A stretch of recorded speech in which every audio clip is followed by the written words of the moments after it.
Assalamualaikum warahmatullahi wabarakatuh. Saya Yufan Reza Levi dari kelas 4 AMO 07 Universitas Gunadarma Fakultas Ilmu Komunikasi. Baik, pada saat ini saya akan menjelaskan beberapa materi dari mata kuliah pembelajaran Consumer Behavior. Pertama, segmentation, targeting, dan positioning. Market segmentation merupakan proses membagi pasar menjadi grup-grup konsumen yang memiliki kebutuhan yang sama. Kemudian targeting merupakan pemasar memilih segmen tertentu untuk dikejar sebagai calon pelanggan.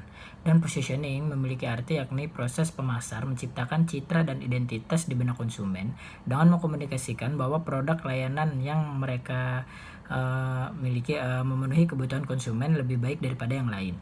Ketiganya merupakan fondasi untuk mengubah konsumen menjadi pelanggan. Kemudian benefit dari segmentation yakni segmentasi memiliki manfaat didasarkan pada manfaat yang dicari konsumen dari produk dan layanan. Manfaat yang dicari konsumen mewakili kebutuhan yang tidak terpenuhi. Persepsi pembeli bahwa suatu merek yang memiliki keunikan yang menonjol dapat menghasilkan loyalitas terhadap merek. Contoh beberapa brand yang memiliki keunikan yang berbeda dari brand lainnya tentu akan memiliki loyalitas pelanggan sendiri karena dinilai unik tersebut. Kemudian penargetan perilaku terdiri dari pengiriman penawaran yang tepat secara personal kepada konsumen. Metode ini dapat dilakukan dengan cara yakni yang pertama, melacak navigasi online, kedua lokasi geografis, dan ketiga perilaku pembelian. Yang kedua, consumer motivation and personality. Motivasi mendorong konsumen untuk membeli dan dipicu oleh ketegangan psikologis akibat kebutuhan yang tidak terpenuhi. Sedangkan needs atau kebutuhan yakni merupakan kebutuhan fisiologis seperti air, makanan, pakaian, ditambah dengan kebutuhan psikologis seperti kebutuhan akan harga diri, prestis, kasih sayang, kekuasaan, dan prestasi. Yakni kedua tersebut dapat mempengaruhi keputusan pembelian konsumen. Sedangkan personality sendiri memiliki arti yakni kepribadian terdiri dari inner karakteristik psikologis yang menentukan dan mencerminkan cara kita berpikir dan bertindak. Kemudian consumer perception atau persepsi konsumen.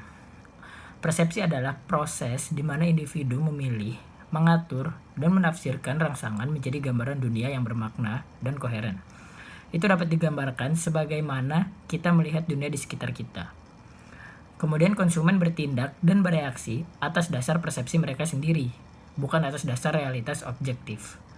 Kemudian bagi pemasar, persepsi konsumen jauh lebih penting daripada pengetahuan mereka tentang realitas objektif, serta beberapa hal yang dipertimbangkan konsumen dalam mengevaluasi kualitas seperti harga produk, produsennya, dan toko yang menjualnya.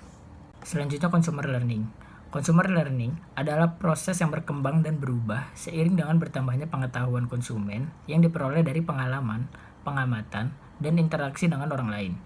Pengetahuan yang baru diperoleh akan mempengaruhi perilaku di masa depan. Beberapa elemen-elemen dari consumer learning tersebut yakni yang pertama ada motif. Motif tersebut mengungkap konsumen adalah tujuan utama pemasar yang berusaha mengajari konsumen bagaimana mereka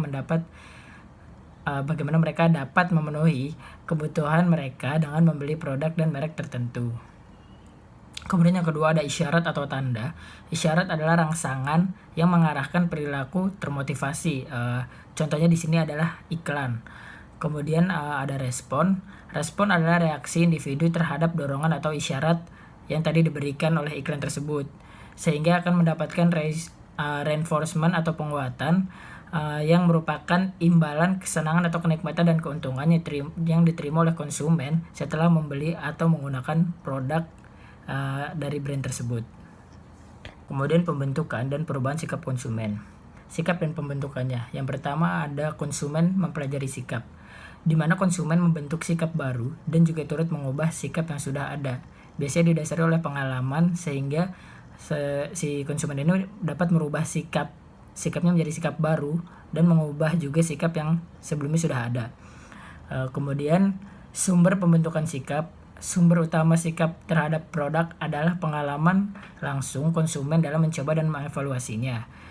Di mana beberapa konsumen yang sudah mencoba menggunakan beberapa produk tentu akan mengevaluasi dan mengubah sikap konsumen terhadap suatu produk tersebut.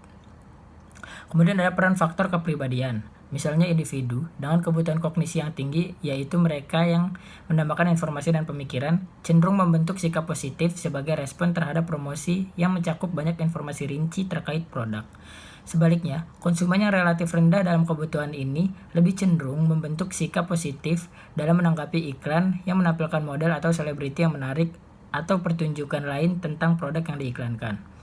Kemudian ada sikap konsisten dengan perilaku, yakni sikap yang serupa secara konsisten mengarah pada perilaku yang sama. Namun, terlepas dari konsistensi mereka, sikap itu tidak permanen dan dapat berubah jarang atau sering. Kemudian yang terakhir, ada sikap yang terjadi dalam situasi. Dalam konteks ini, situasi adalah peristiwa dan keadaan yang mempengaruhi hubungan antara sikap dan perilaku pada waktu tertentu. Yang terakhir ada persuading consumers atau membujuk konsumen. Pemasar mengukur efek persuasi komunikasinya, apakah pesan diterima, dipahami, dan ditafsirkan dengan benar, dan efek penjualan mereka. Apakah pesan dari kampanye tertentu telah menghasilkan tingkat penjualan yang ditentukan dalam tujuan kampanye. Kemudian pengiklan juga mengukur exposure dan efek persuasi dari pesan mereka dengan membeli data dari perusahaan yang memantau khalayak media dan melakukan penelitian khalayak untuk mengetahui media mana yang dibaca, program televisi mana yang dilihat, dan iklan mana yang diingat oleh khalayak sasaran mereka. Kemudian tindakan fisiologis melacak respon tubuh terhadap rangsangan. Ukuran sikap mengukur respon kognitif konsumen terhadap pesan, termasuk tingkat keterlibatan dan keterlibatan mereka dengan pesan yang diuji.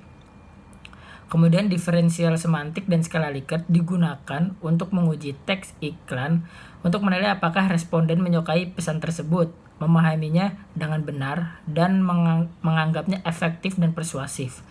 Peneliti juga mengungkapkan tes ingatan hari demi hari, di mana pemirsa acara TV atau pendengar siaran radio diwawancarai sehari setelah menonton atau mendengarkan program tertentu dan diminta untuk menjelaskan iklan yang mereka ingat. Baik, sekian yang dapat saya sampaikan. Terima kasih atas waktunya. Mohon maaf terhadap kurang dan salahnya. Assalamualaikum warahmatullahi wabarakatuh.